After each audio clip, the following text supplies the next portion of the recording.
রাজশাহীতে নির্বাচিত বিএনপির সংসদ সদস্যরা বলছেন, গণতন্ত্র প্রতিষ্ঠার গুরু দায়িত্ব অর্পিত হয়েছে। এদিকে দলকে সংসদ সদস্য উপহার দিয়েছে ভোটাররা, বিনিময়ে পেতে চান মন্ত্রিত্ব উপহার। রাজশাহীবাসীর দাবি দেওয়ার খবর জানাতে সরাসরি যুক্ত হচ্ছেন সহকর্মী জাহিদ হাসান।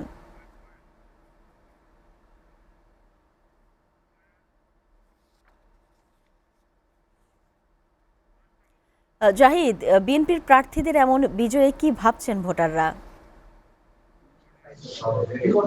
সাবরিনা, আমরা আমরা নির্বাচনের পরে এই প্রথমবারের মতো আমরা দেখেছি যে আসলে নির্বাচন পরবর্তী যে আইন শৃঙ্খলা পরিস্থিতি এবং বিজয়ী এবং পরাজিত প্রার্থীদের মধ্যে যে একটা সৌহার্দ্যপূর্ণ পরিবেশ, এটি কিন্তু আমরা লক্ষ্য করেছি। আমরা লক্ষ্য করেছি যে যারা বিজয়ী হয়েছেন, বিজয়ী প্রার্থীরা কিন্তু পরাজিত প্রার্থীদের কাছে গিয়ে তারা সৌজন্য সাক্ষাৎ করেছেন এবং তাদের মধ্যে কিন্তু আসলে মানে মিষ্টি খাওয়ানো এবং ফুলের শুভেচ্ছা বিনিময়ের মতো ঘটনাই কিন্তু আমরা এখানে দেখেছি। যার যেসব প্রার্থীরা নির্বাচিত হয়েছেন আসলে কোনো প্রার্থীরাই কিন্তু আসলে বলতে চাচ্ছেন না যে এটি শুধু তাদের বা এটি দলের একটি বিজয়। প্রার্থীরা প্রত্যেকেই বলছেন যে দীর্ঘ 17 বছর পর আসলে জনগণ যে ভোটাধিকার সুযোগ পেয়েছে এবং ভোটের মাধ্যমে তারা তাদের প্রতিনিধি নির্বাচন করেছেন, কাজেই তারা আসলে জনগণের হয়ে তারা কাজ করতে চান, তারা কোনো দলের নয়।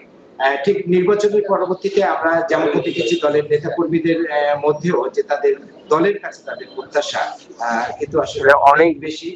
তারা যেমনটা বলছেন যে আমরা তারেক রহমানের হাতকে শক্তিশালী করেছি, আমরা নির্বাচিত করেছি জাতীয়তাবাদী দলের এমপিকে।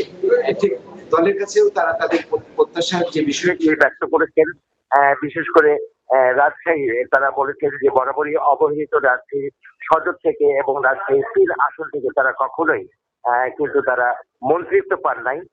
এবার তারা তারেক রহমানের কাছে আশা করছেন, অর্থাৎ দলের কাছে আশা করছেন যে তারা মন্ত্রিত্ব চান। তো আমি এখানে কিছু নেতাকর্মী আছে, তাদেরকে আসলে তাদের যে প্রত্যাশার বিষয়টি তারা ব্যক্ত করছেন, আমরা তাদের কাছ থেকে একটু শুনতে চাই যে তাদের প্রত্যাশার বিষয়ে তারা কি বলে। জি, আসসালামু আলাইকুম। দীর্ঘদিন ধরে আমাদের রাজনীতি করা, এই রাজনীতি করতে গিয়ে আমরা পরিবার পরিজন সবাই আমরা অনেক লাঞ্ছিত বঞ্চিত, আমরা মার ধর খেয়েছি, বহুবার জেলে গেছি, কিন্তু আমাদের প্রাণের দাবি, আমাদের সবার একটা আশা আমাদের জনাব তারেক রহমানের কাছে, আমাদের বিএনপি চেয়ারম্যান এবং আমাদের দেশের বর্তমান প্রধানমন্ত্রী তারেক রহমানের কাছে আমাদের একটাই দাবি, দীর্ঘদিন আমাদের এই রাজশাহী সদরে আমরা মন্ত্রী পাই নাই। তো আমরা চাই যে আমরা আরো আরো যতদিন বেঁচে থাকবো এই দলের জন্য আমাদের জীবন দিয়ে দেবো, আমাদের জান দিয়ে দেবো, কিন্তু আমাদের একটাই দাবি যে আমরা এই জীবন দেওয়ার বিনিময়ে আমরা একটা মন্ত্রী চাই। ধন্যবাদ আপনাকে। আমি এই মুহূর্তে আমার এখানে আছেন রাজশাহী 3 আসনের সংসদ নবনির্বাচিত সংসদ সদস্য শফিকুল হক মিলন। আসলে আমরা তার কাছ থেকে জানাতে চাই নির্বাচিত হওয়ার পর তিনি আসলে তার প্রতিক্রিয়া আমাদেরকে কি বলবেন। নির্বাচনের পর আসলে আপনার প্রতিক্রিয়া যদি আপনি একটু ব্যক্ত করতেন।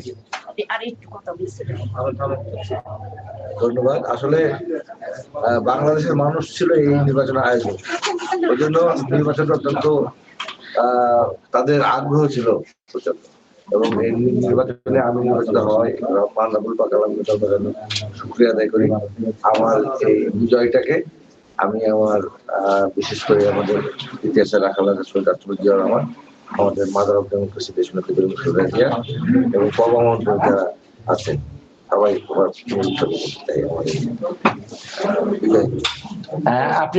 আপনি নির্বাচিত হওয়ার পর আসলে ভোটারদের কাছে যে আপনার কমিটমেন্ট গুলো ছিল সেগুলোর বিষয়ে আপনি নতুন ভাবে কি বলবেন? নতুন ভাবে পরে বলি, ওইখানে একটু ধন্যবাদ দেখেন। ধন্যবাদ আপনাকে। আসলে নির্বাচিত প্রতিনিধিরা আমরা যেমনটা দেখেছি যে আসলে তারা তাদের এই বিজয়টিকে শুধু নিজেদের বিজয় না, তারা যে ভোটারদের কাছে তারা তাদের যে কমিটমেন্ট ব্যক্ত করেছিলেন আসলে সেটি নিয়ে কাজ করতে চান এবং কাজ করতে চান পার্টির চেয়ারম্যান তারেক রহমানের 31 দফা বাস্তবায়নের যে বিষয়গুলি এগুলি। এই ছিল আপনার কাছে আজকে রাজশাহী নিয়ে সর্বশেষ।